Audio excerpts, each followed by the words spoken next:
What's up, guys? Welcome to Operation B, the podcast. I am your host, Jamie Thurber, and I am here to take you on a journey of deepening, of expansion, of understanding more about who you are and why you're here and how to operate in an optimal way that allows you to do what you want to do, feel how you want to feel, take care of yourself truly, and support everything that your heart desires. What's up, guys? Holy shit, here we are back. We are back podcasting. We are going to call it season 2. And we're doing that because there was a large gap right in between. And a lot has happened. So much good stuff has happened. So much crazy stuff, so much bad stuff. When I say good stuff, it's been hard stuff, but things that you're going to want to hear about. Things that I can't wait to share with you. Things that I know were meant to happen to lead me to this deeper part of the conversation, which, I mean, our conversations have always been quite deep, friends, but we are definitely taking it to another level. So you have known this as the Lifestyle Creation Podcast. Get shit done, intentional living. Of course, my computer makes sounds out of my control. I don't even know where that sound came from. Anyway, all of that. Lifestyle creation, intentional living. That is what we do. That is what we've been talking about. My last episode was last June of 2023. So it is October 1st today, friends. And which is the start of my birthday season, which is the start of what I consider to be kind of my own new year. And I did not plan for this to be the day that I'm recording this, but it worked out that way because you know how your girl believes in the universe and synchronicities and all that jazz. So here we are, and here I am, ready to tell you about the change that's happened. I found myself in a place where I had to rewrite or reestablish the way I was doing everything basically in my life. Because the way I had been doing it was hurting me in a lot of ways. I've discussed this in past episodes. It's not a secret that I've dealt with health issues for a very long time. We've gone back, we've done the timelines. The doctor's like, do the timeline. I need to know what happened. And I wrote a timeline back to second grade when a lot of this stuff first showed up. And it's just been a story that I will go into on another episode. But along that, what I realized was I had to slow down and restructure the way I was doing everything. And what that really meant was I had to remove the structure for the most part. The girl who planned everything, the girl who is proactive about everything, the girl who gets shit done had to stop doing as much shit. And I struggled with it. I thought I knew what rest was. I think we all think we know what rest is. And then we actually do it for the first time. And we're like, whoa, that was very different than the quote unquote form of stress or of rest, I mean, that I would do where I was sitting there. Sure, I was sitting, but all I was thinking about was the 75,000 things I was supposed to be doing, or the list I could make, or the this or the that, or the thing I owed this guy, or this person's waiting for that. And why didn't I call that person back? Or blah, blah, blah, blah, all the things. It just didn't ever stop. And I know that that's very common for many of you. It's common for many of us. We come from a world that's kind of designed and made us that way of constant contact, constant stimulation, constant things flashing in your face, all this instant gratification, blah, blah, blah. Anyway, I had to rewrite the rules for myself. And I was doing it and it was struggly and it wasn't pretty at all. And thank God I have a coach and a very supportive partner. And I finally found a doctor or two that are helping. But during that process, I found myself sitting in my living room with my dog, looking at the TV from like, I don't even know how many episodes of shows I had worked my way through at that point, and thought, oh my God, what am I going to say to the people on the other side of this? Now, what I mean when I say the people, I mean you. I mean the interwebs. For you guys know the reason I'm here, the reason I record the podcast is because once upon a time, a bajillion years ago, I started sharing my stories and my soul on Facebook and through blogging, and it has turned into all these things that you now know as Jamie Thurber, the Get Shit Done girl, the intentional living girl. And I found myself sitting in my living room, very intentionally doing no things. I was very intentionally tracking every health thing you could think of, very intentionally um, doing no things. Like that was intentional, but the getting shit done part, it made me feel like a fraud. During that time, if you follow me on social, you know that I kind of went silent. Like I would occasionally share things. A lot of them were memories that I would just reshare from previous, or dog pictures because, well, who doesn't love dogs? And well, in my world, at least everybody does. And my puppies, and the history I've had with I lost my two babies very close together. Mac from cancer, which we knew about, and obviously went through all the struggles of his treatments. And then Bonnie was um,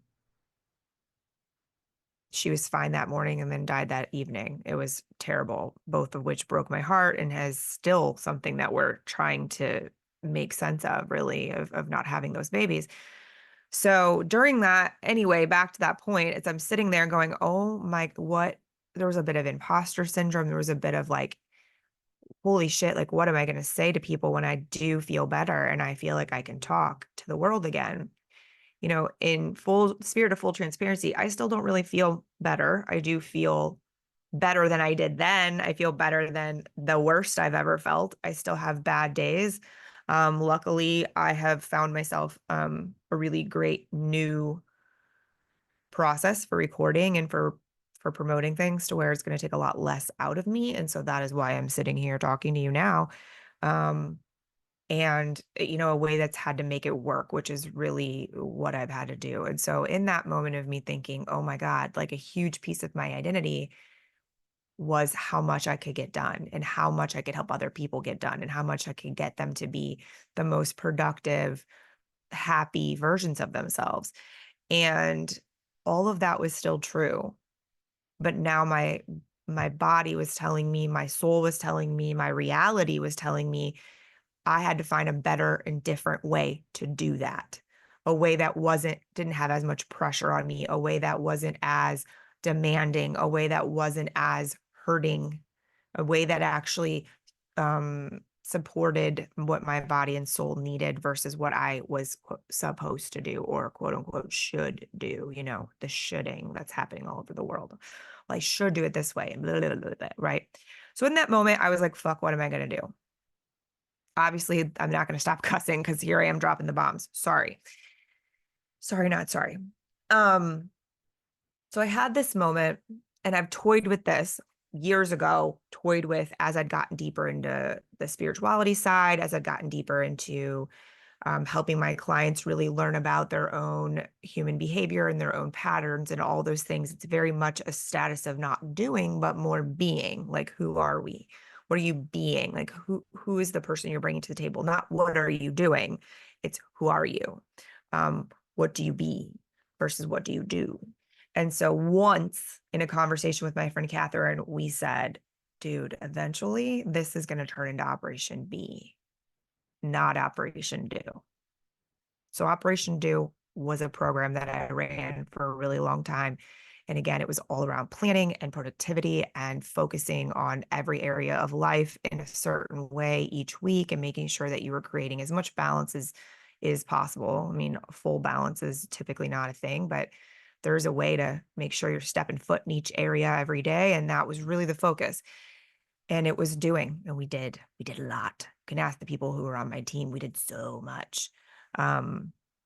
So much so that it allowed me to not have to sit in the uncomfortableness of what was physically happening inside of my body.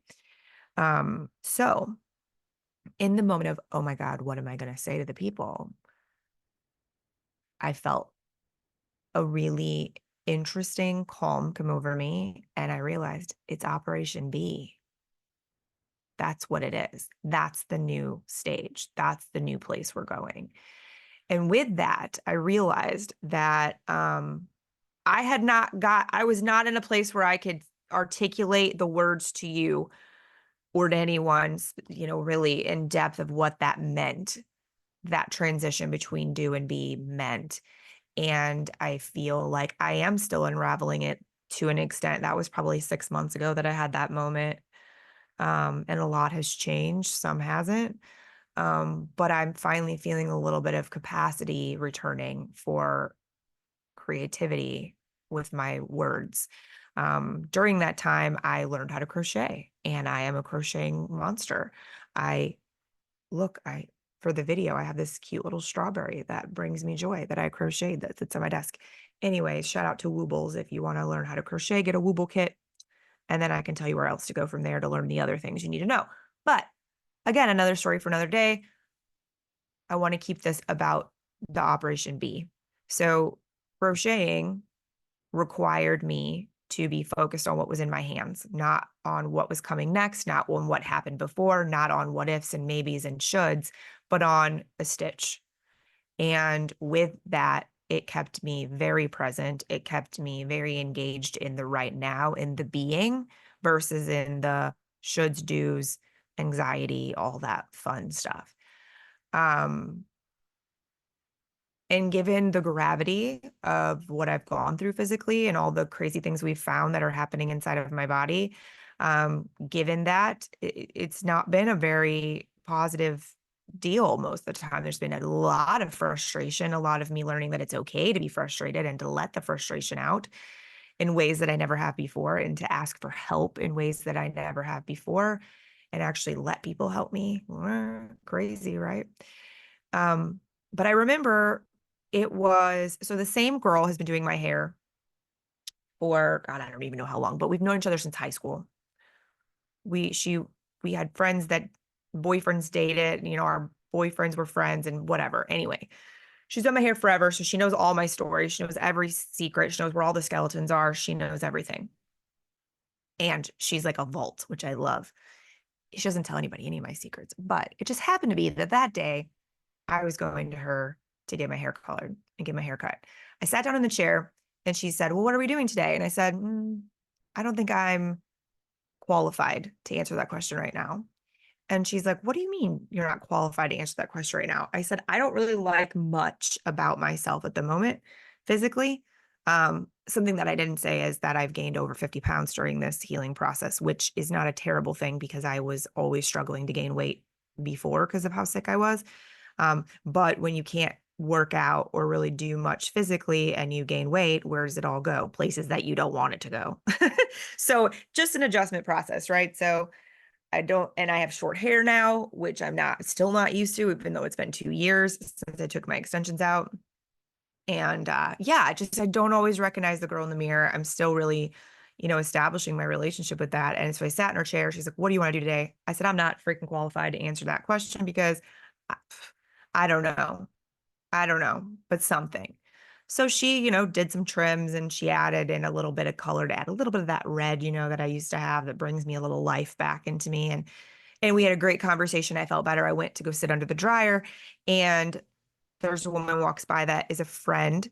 Her husband and my Tony. Her husband's name is Tony also. Um, have known each other forever. And anyway, I hadn't seen her in forever, but she had been going through something cancer related. And I'd seen her post about it. My capacity for engaging at the moment, it's still very small. I don't have a lot of capacity to engage a lot with people right now. But when she was going through the muck of what she was going through, I had no capacity to engage. So I would send the love, I would send the prayers, but I just was unable to engage. And so I happened to see her. And and she said, before she even noticed I was sitting there, she said, "Oh, I don't have a cane today. That's a great thing." Turns out she ends up coming and sitting down. And I mentioned to her, or sitting at the same dryer I was when I was done and leaving. So she had time to chat. I chatted with her. And in that conversation, I realized she is also a woman who does everything. Her husband owns a business. She helps with that. She has several children who are grown, who also have children. She helps with them. She's very active. She has hobbies, and her and her husband have a beautiful relationship, and they travel and they go on date nights and they do all these things. And she's the woman who does everything, right? So many of us carry that. We do it all. And then we get sick. or we've been sick forever, like in my case, and we have to finally stop doing everything for everyone because we have to focus on ourselves and our own health. And the buttload of stuff that comes along with that is big and unexpected, and nobody talks about it.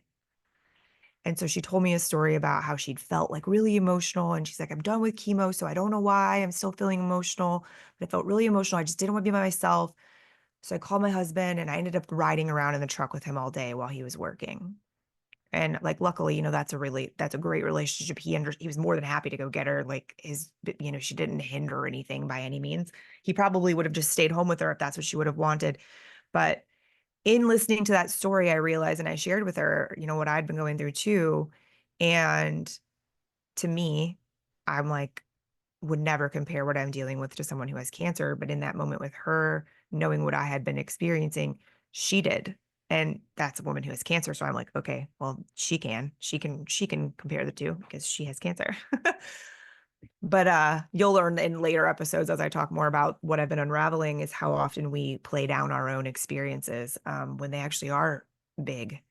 So anyway, in that moment and in that conversation, I realized and I shared with her, this is what I'm going to talk about. What I need to talk about is the being. It's in the unraveling of the things. It's in the times that our identity gets changed or compromised, quote unquote. It's not even compromised, but it just isn't what we're used to. We get put in these situations where we have all this emotional stuff coming from a physical illness or a physical thing or whatever it is.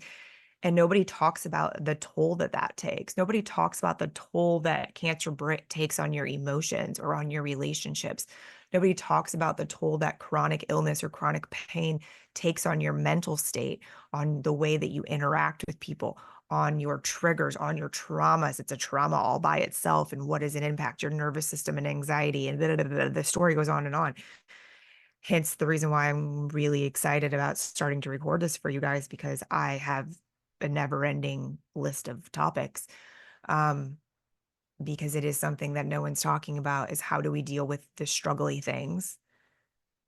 Like really deal with them, not push them down, not push past them, but deal with them, sit with them, heal them at their root and still feel like ourselves and know that it's okay if we don't feel like ourselves, right? And know that that doesn't make us any less us than we were. Like I saw this quote and I can't remember who said it, but it was something about, oh, it was Pink. And her point was very different than what my point is of this comment. So hear me out before you judge. It's at the beginning of this interview and she says something about how you tell women to be smaller and be still. And that's not, that's nothing. And I don't believe in that. I don't want to be smaller, but I had to be still. I had to slow down. I had to be still for this healing. And a lot of healing requires that. A lot of transformation requires, like, look at a butterfly, they get very still. It's what has to happen for the transmission. I like flashback to car shops.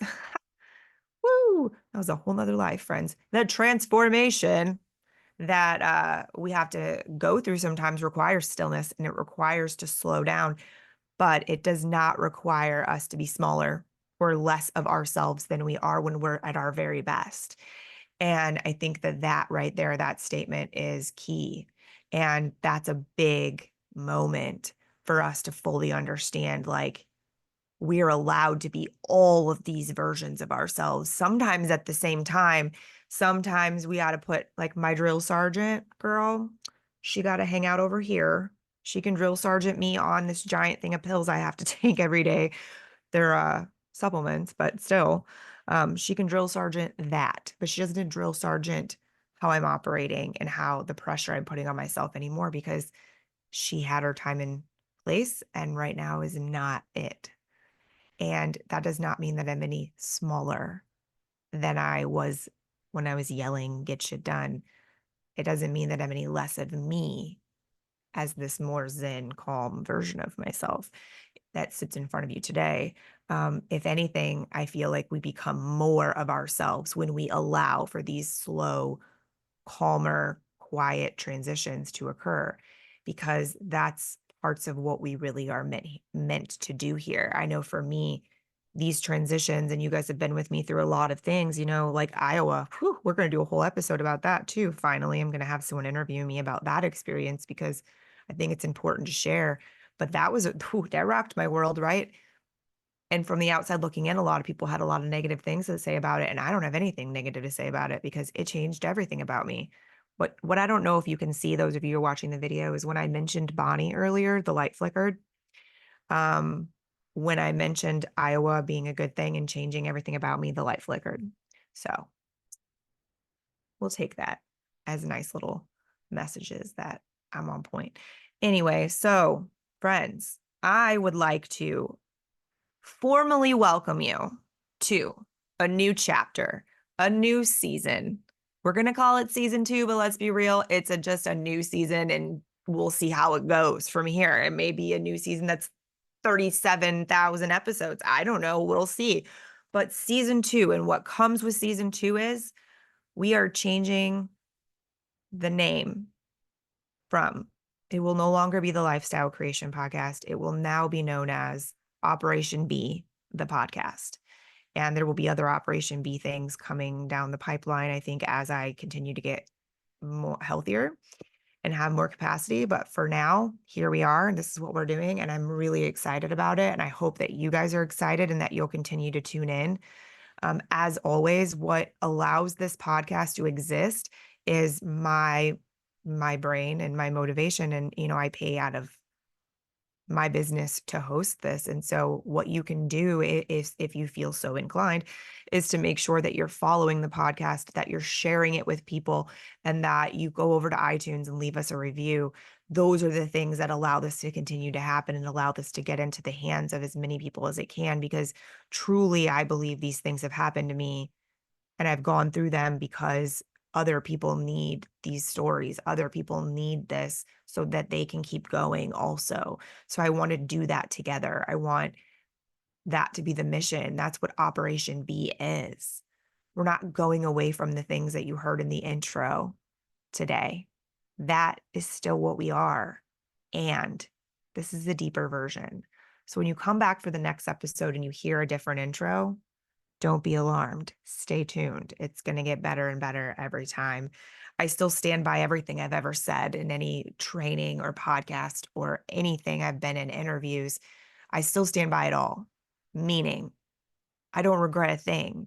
I just now know a little bit better ways to do some of those things. I know things to look for and things to adjust so that we don't have burnout, so that we don't get chronic illnesses because we ignored ourselves for so long, or so many other things. So I hope that you're here with me. I hope that you will follow me into Operation B and that you will give all the love and accolades to the Lifestyle Creation Podcast and the Operation Do and the Get Shit Done, because they are it, and they formed this in such a beautiful way, and they were necessary and beautiful parts of the journey.